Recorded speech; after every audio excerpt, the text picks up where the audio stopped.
This program is designed to provide general information with regards to the subject matters covered. This information is given with the understanding that neither the hosts, guests, sponsors, or station are engaged in rendering any specific and personal, medical, financial, legal, counseling, professional service, or any advice. You should seek the services of competent professionals before applying or trying any suggested ideas.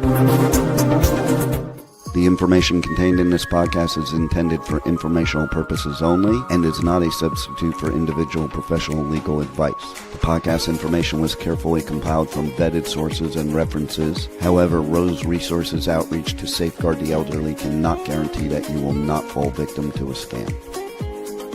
Let's talk about scams. It's the must-listen show for anyone who wants to protect themselves and their loved ones from scams. Every Tuesday at 8 a.m. Pacific Time on K4HD Radio, Joyce Petrowski, founder of R.O.S.E, and her guests will provide valuable insights and practical tips on how to recognize and protect yourself from scams. And now, here is your host, Joyce Petrowski. Welcome back, everybody. This is Joyce Petrowski, founder and board president of R.O.S.E, Resources Outreach to Safeguard the Elderly. You can find more resources on scam protection and awareness on our website at roseadvocacy.org. You can also find on the homepage at the bottom where to sign up for our newsletters. We do monthly newsletters, one via email and another one in the mail. And you can find the social media links right at the top of the page for Facebook, LinkedIn, Instagram, and YouTube. So today we're going to talk about impersonation scams and how scammers love to impersonate specifically more well-known companies. And I've got a guest with me today, Brian Watson, who is going to talk about a specific experience that he learned about. So Brian spent 28 years in federal law enforcement investigating financial crimes as a special agent with IRS criminal investigation. He retired from government service in 2023 and is now a community outreach specialist for R.O.S.E. Over the past 18 months, he has done almost 70 fraud prevention presentations and 40 TV, radio, and podcast interviews. And Brian also teaches a course at the University of Arizona titled White Collar Crime. So welcome, Brian. Thanks, Joyce. Great to be here. Good to see you. Yeah, thanks for joining me today. So you mentioned recently about talking to some people that unfortunately had fallen victim to a publisher's clearinghouse scam. So could you tell us a little bit about that? Yeah, it was last year. I did a fraud prevention presentation in the town where I live, and a gentleman came up to me afterwards and wanted to know my opinion on some documents he had. He said, I feel like I've won a sweepstakes and I've given them a whole bunch of money, but I haven't received it yet. And I said, well, let me look at your documents. And it claimed to be, the document said he'd won the Publishers Clearinghouse sweepstakes, even though he didn't enter it. And he showed me a check with his name on it, a picture of it. And I'm no expert at, analyzing these documents, but it took me like 15 or 20 seconds. And I looked him straight in the eye and I said, sir, you have been scammed.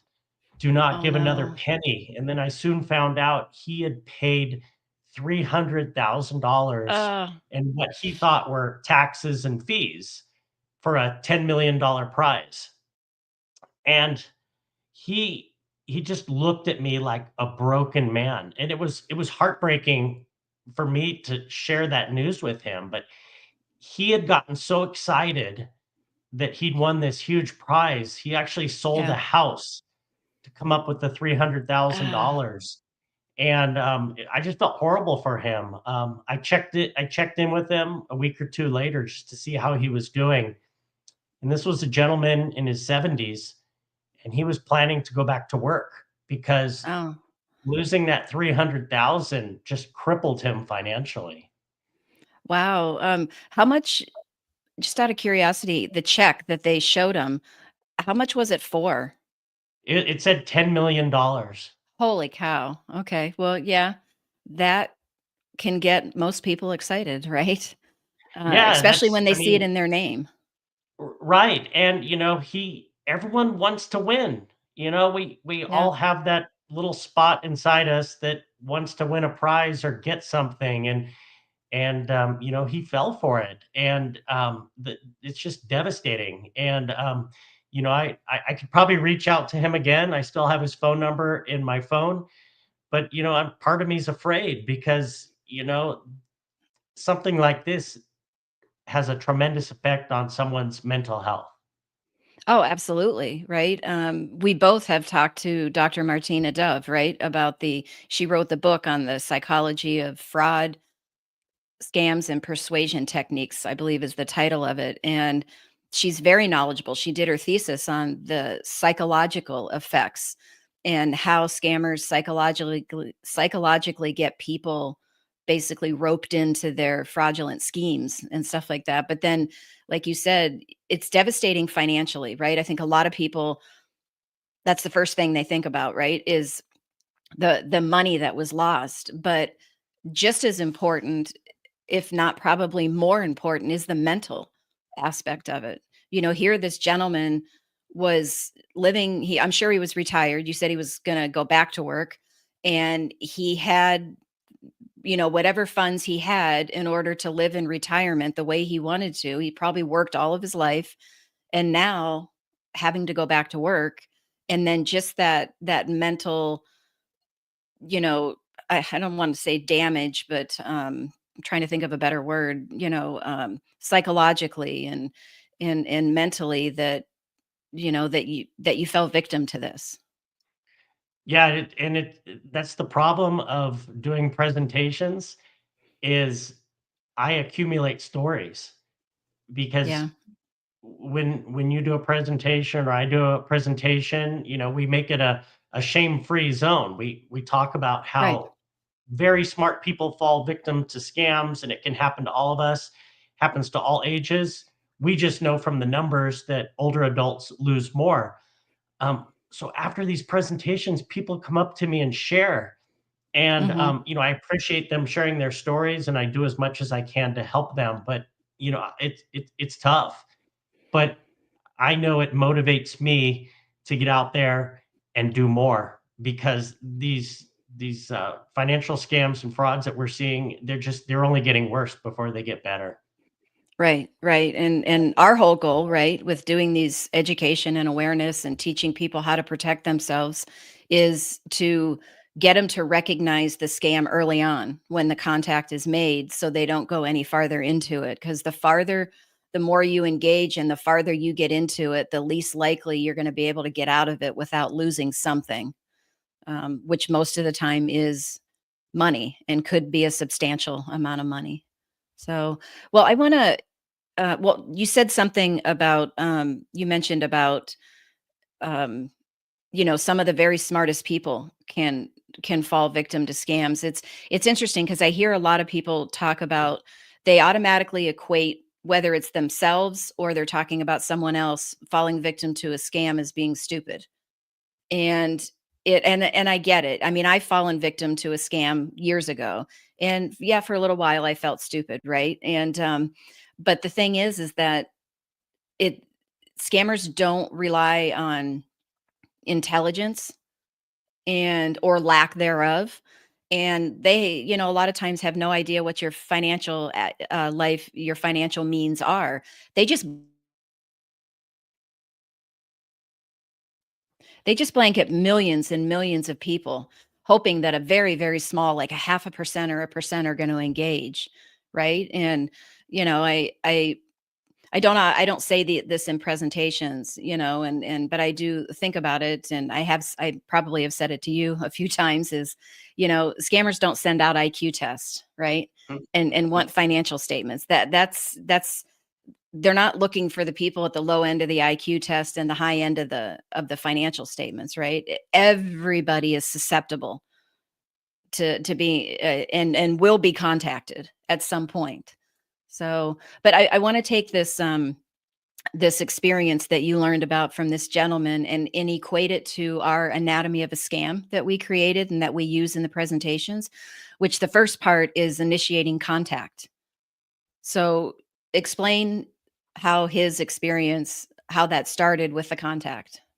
Yeah, I'm pretty sure his contact was by telephone because I'm actually familiar with this scam. When I was still with the federal government, there was a huge investigation into a publishers clearinghouse scheme out of Jamaica, where about 10 Oh, okay. defendants were charged. And I know in that particular scheme, they primarily called people, but there were some emails as well. And in that case, they were using lead lists that they'd purchased.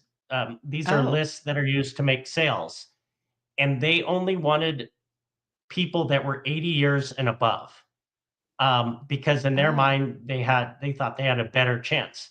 This gentleman was not 80, but he received the phone call, and it was unsolicited, came out of the blue, just like our anatomy of a scam. And where most scams prey on people's fear, this Mhm. one kind of captures that greed. And I'm not saying this gentleman was greedy, but it's just that feeling that y- you want to win, and if you win a prize, you get excited, and when you Mhm. get excited, you don't think real well. Right, We call exactly. that the compelling reason to act, and Right. they get you excited. They say, "Do you want the check delivered to your house with balloons and a TV crew, or do you want something quiet?"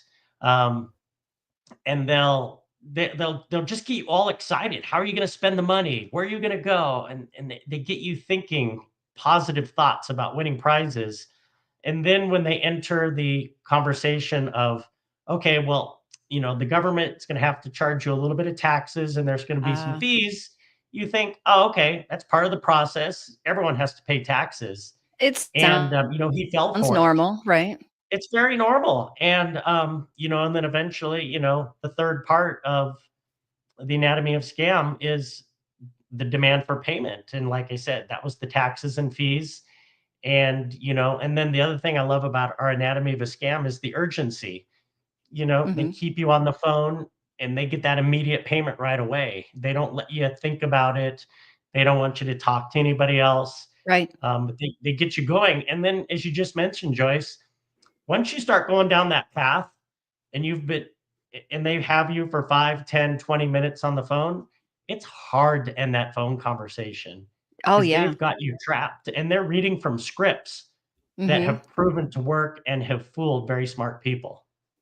Right, and, so you mentioned, the word greed, that emotion, right? I don't really like that word either, and I tell people, I don't like the word greed, but that's what that's the word, the emotion, and but it's excitement, right? It's excitement that you've won this luxury automobile or this large sum of money. So, did they or did he mention, like, the fees that they told him he had to pay? Was it the all at once, the 300,000, or did they get him a couple times? Because 'Cause I've heard Right. where It was they did not ask for the 300,000 immediately because, if they did that, most people would say, "Nah, that's too much money." They'll always, start small and then add another thing and then another thing and keep going, and they'll just string you as long as they have to. I mean, they'll yeah, literally take every penny you have. That's what I've learned about the criminals these days compared to 20 years ago when I first started doing fraud prevention for the government is they're ruthless financial predators. These people will take all of your money. They will not move on until they've sucked you dry of every dime you have. So wow, no, they yeah, did not. It was a process, and that's why when he asked my opinion of the documents that he'd been provided over the internet, the first thing I said was, "You cannot give them any more money because okay, they hold the prize out there. Oh, all we need is one more payment. Oh, all we have to do is one more customs thing, one more right, tax payment." There's always one little thing you have to do, so you can almost grab that prize, but unattainable because it doesn't exist.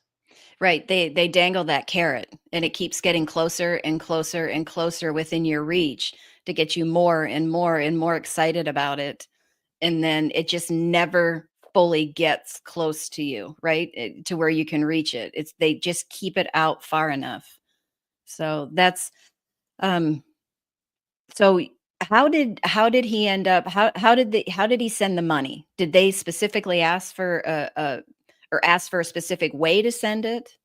So I actually don't know the answer to that.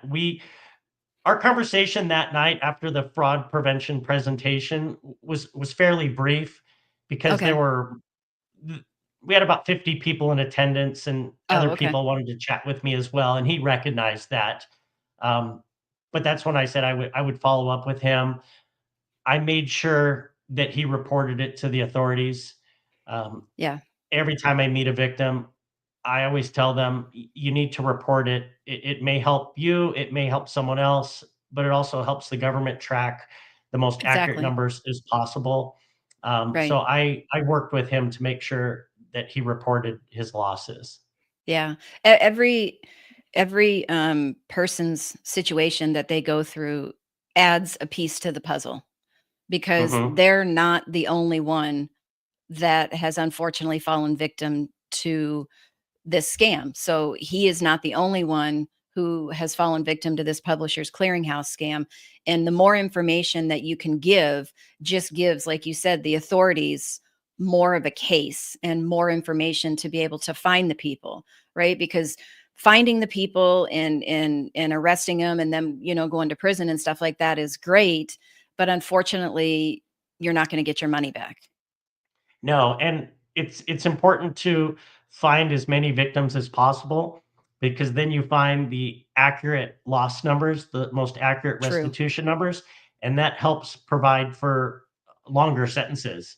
A judge is gonna give more time if the government can show the how a large amount of losses. It's always better to have a larger amount. And that's a good point because I have a lot of people, people will ask, well, do they ever get caught and sent to prison? And while yes, that does happen, I think it's more often they don't get caught or it takes years and years and years and they've done so much damage in that time. But and then the other side of it is, well, they might only get sentenced to 5 years and they're going to be out in 2.5 or 3, and then it's like, well, why aren't they in jail for, 20 plus years for ruining so many people's lives? And, it's like, but you're right. If the judge can actually see proof that they victimized not 10 people, but 1,000 people, and they were able to get not $500,000, but $5 million or $50 million, well, then that's going to warrant a much bigger sentence. So that's another good point. I hadn't thought about that, so thank you for bringing that up. Right. On the federal side, the courts use what are called the federal sentencing guidelines.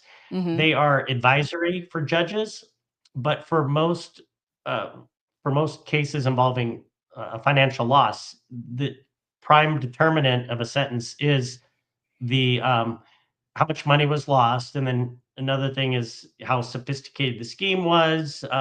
There's also it also depends. There can be some upgrades or enhancements for people's age. Like I Mm. mentioned, the Publishers Clearinghouse scheme that was worked out of Jamaica, out of the Tucson U.S. Attorney's Office, they were they wanted only people that were 80 plus, and I actually attended part of that trial, and they actually allowed the testimony of one of the witnesses to be used, even though she'd passed away between the time she was scammed and the time the trial started. A lot of these witnesses died of old age, unfortunately, but Wow. the courts allowed a transcribed interview to be entered into the court proceedings. So Oh, that's this one good. particular lady actually testified from the grave and helped Wow. secure a conviction. Wow. Wow, That's great that they allow that, right? That, even after they've passed, that their story can be told and can help bring justice, right? And help other people not become a victim and learn about what's going on, right? Because if people don't report, then we don't know what's going on out there, Right, right? right. And that's the tough part, because I know early on, we in the presentations we would talk about specific scams, like romance scam, tech support scam, investment scam, pig butchering, email compromise, and things like that. But it was like, then you go back to work after the presentation and it's like, oh my gosh, there's three new scams out there, right? And so, I tell people we could sit all day long and talk about all these different types of scams, but you know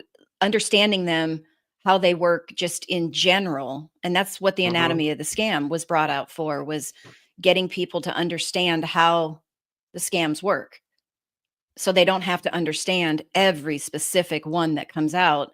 And if they can stop it at the contact, right, then they don't have to get into that emotional state when they create the compelling reason to act. So the top 3 tips that we give out are, the first one is be aware of your emotions. And I know when I say that, I'm like, I understand if you get into that emotional state, it's extremely difficult to be aware of your emotions. But Mhm. you make different decisions when you're in an emotional state versus in a rational state, which is why you always move to number 2, and you have that trusted person that you can talk to about any situation. Because sometimes, and I'm sure this has happened to you, Brian, when you hear yourself say it out loud, your mind all of a sudden goes to, oh, yeah, that just doesn't make sense. Other times, you're still in that emotional state and you need your trusted person to talk to you and kind of talk you out of it, right? Into your rational state. So, what were some of the oh, and then the third one, we don't want to forget that. What is, you have to verify before you can trust. And so this gentleman's way to verify was he came to the presentation and he came up to you afterwards and talked to you and showed you the letter, right? And you said within about 15 to 20 seconds you realized. So was it a letter that he probably got via email that Right, they sent him? they sent some documents to him, and one of them included that picture of the check with his name on it, but Mhm. I recognized real quickly anybody could have created that, Mhm. and there were just so many warning signs. I mean, and you're right, I'm like a neutral third party who could see it Right. from a distance. I Right. wasn't in that emotional state like he was, and that's why I was able to recognize it so quick. Might have been a typo or a weird website, but I just knew right away, unfortunately. Yeah, just the way it looked. So, when we tell people, another way to verify is, could he reach out to Publishers Clearinghouse? Find their don't use any contact information in that letter, right? Don't use any website or email address or phone number in the letter, but find Publishers Clearinghouse verified phone number and call them. And did I actually win, right? And they should be able to tell him.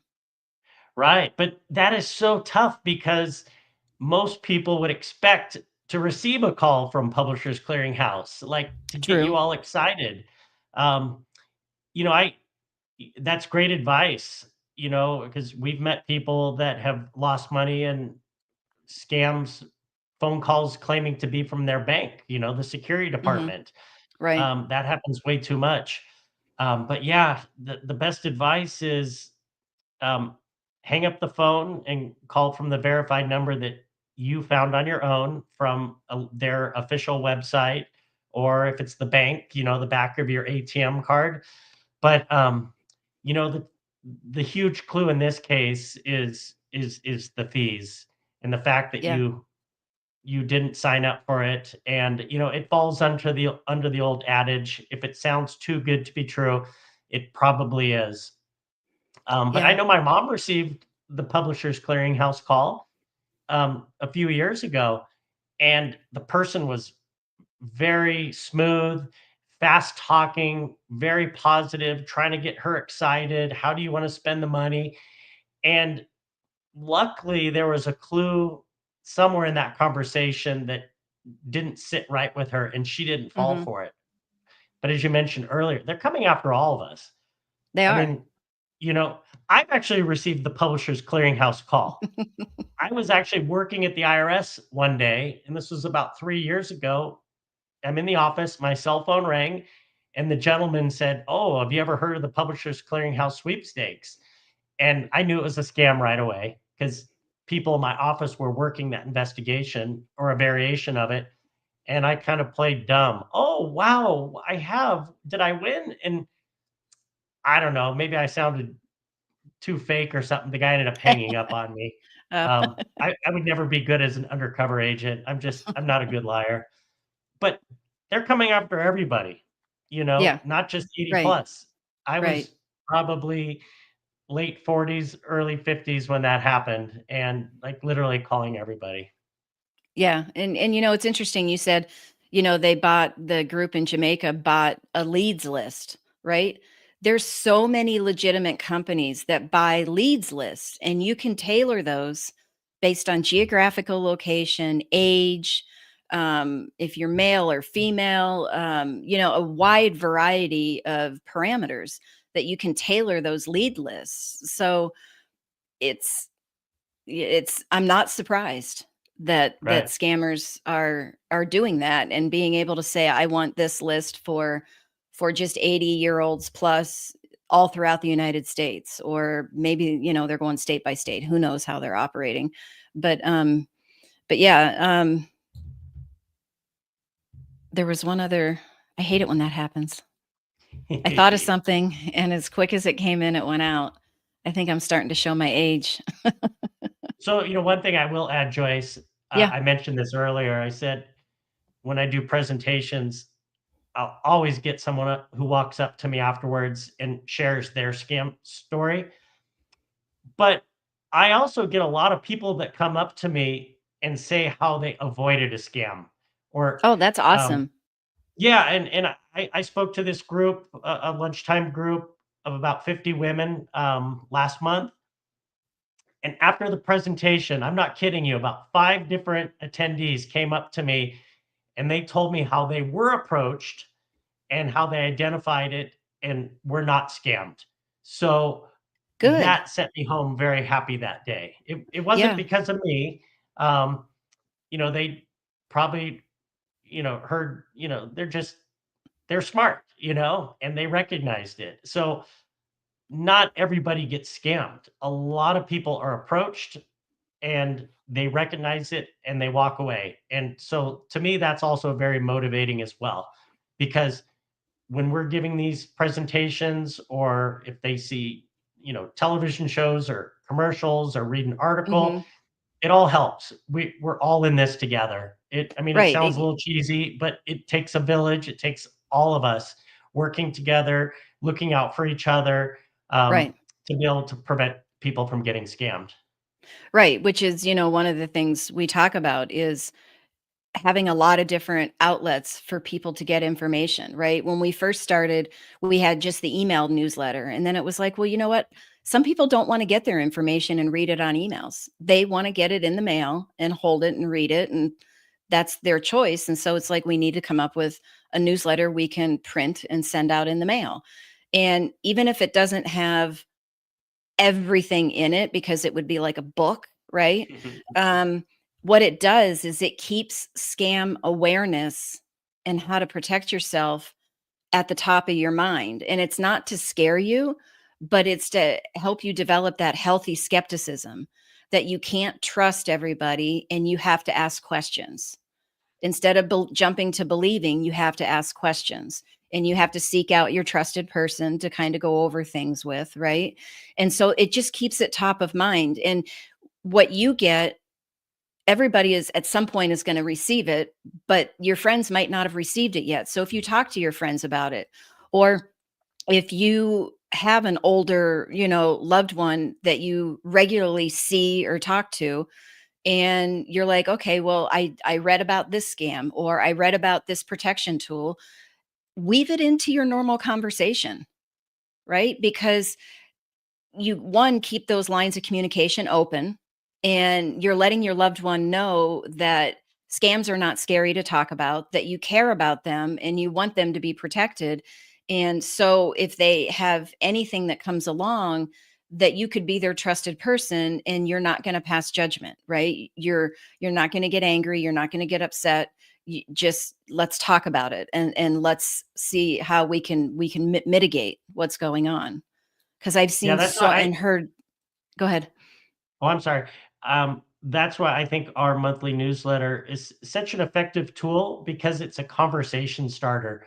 Exactly. Um, you get family and friends signed up for it, and when it when you send it out, then you can say, "Hey, did you know about that new scam involving unpaid tolls?" Oh, And yes, then yes. That was in someone the says, "Oh, last yeah, one. I received one of those." "Oh, yeah. Well, that's an example of smishing." Yeah, I've seen those in the past, and they're coming back again, but that way you're not insulting someone's intelligence.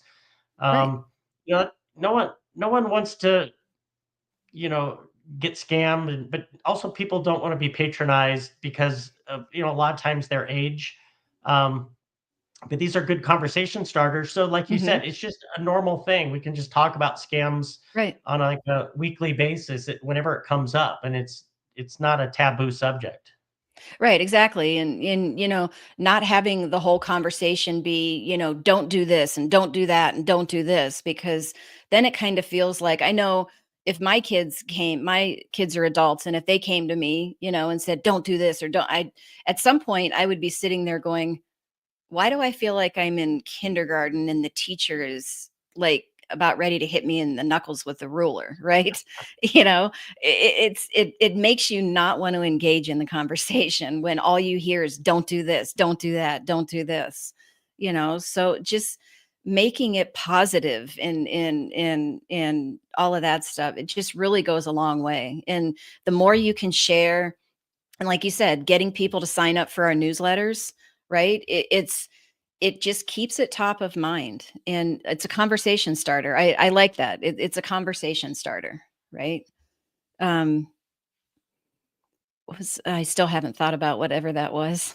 Probably as soon as we get done, it's going to come to my mind. So, um, but but yeah. So Publishers Clearinghouse. I mean, my mom used to play it all the time. She's been gone for about 5 years, and I'll tell you what. Had she gotten one of those phone calls, she would have, and she lived with us for probably 10 to 12 years before she passed, but I wasn't home all the time, right? And I would tell her, Don't worry about answering the phone. There's a voicemail if people want to leave a voicemail, but as soon as that phone rang, I mean, it didn't even get to the second ring and she's answering it. Yeah. That's just what she wanted to do, right? And so Yeah. making sure you have those conversations, but she would have immediately been like, "Oh my gosh, I won that much." She would have been in that emotional state. "Okay, all right, what do I have to pay? Where do you want me to make the payment?" She would have done the same exact thing, and she eventually would have said something to me about it, but would it have been before she sent the money? I mean, I don't know. But yeah, I mean, I she totally would have done everything that that gentleman did. Um, and I think a lot of us would, in all honesty. I Right, mean, right. like we said, who doesn't want to win $10 million, right? At least that might be our first initial response, and whether we continue down in that emotional state or we just say, wait a minute, stop. I need to think about this, right? That's a situation that I don't think you know what you would do until you're in it. Right, right. No, it's easy to say you wouldn't fall for it until it Yeah, actually happens to you. right. But that's why this one was so effective, and there were so many people, so many criminals doing it. And this, even though there's been some successful prosecutions by the government, it's like a game of whack-a-mole. Someone else Hmm. is gonna pop up and take their place. And Right. so we we just got to keep talking about it and just warning people. Right. And like you said before, we got to get people to understand this is not taboo, right? To talk about Right. it. Nobody wants to talk about scams, right? But it's just something that it's gotten to the point where we need to weave it into our regular conversations, um, in order to stay aware and know what's going on. So, well, Brian, we're going to have another conversation because you've got other stories, and I would love to do a show where we talk about what people have told you on how they've been able to recognize red flags and realize it's a scam. I think that would be awesome to talk about that. So thank you very much for joining me today, and you'll be back soon, I hope. When you're not out doing Absolutely. presentations, when you're not out teaching your class, and all these other things you have going on. No, thanks, Joyce. It's always good to chat, and we're going to do it again soon. Okay. Thanks, Brian. All right. So thanks, guys, for joining us today on Let's Talk About Scams. Join us every Tuesday morning at 8 a.m. Pacific time on K4HD radio to learn more about what's going on in with scams and your awareness and education and how to protect yourself. And don't forget to sign up for our newsletters at the bottom of our homepage, and you will find our social media links at the top of the homepage. And let us know what you think about our new website. We just launched it last week. Curious to hear what everybody thinks about it. It's roseadvocacy.org. Thanks, and see you next Tuesday. Well, that's all the knowledge for this episode. Tune in every Tuesday at 8 a.m. Pacific Time on K4HD Radio at k4hd.com as Joyce explores a variety of knowledge so you have the power to make scam protection your healthy habit. And until then, feel free to reach out to Joyce and let's talk about scams.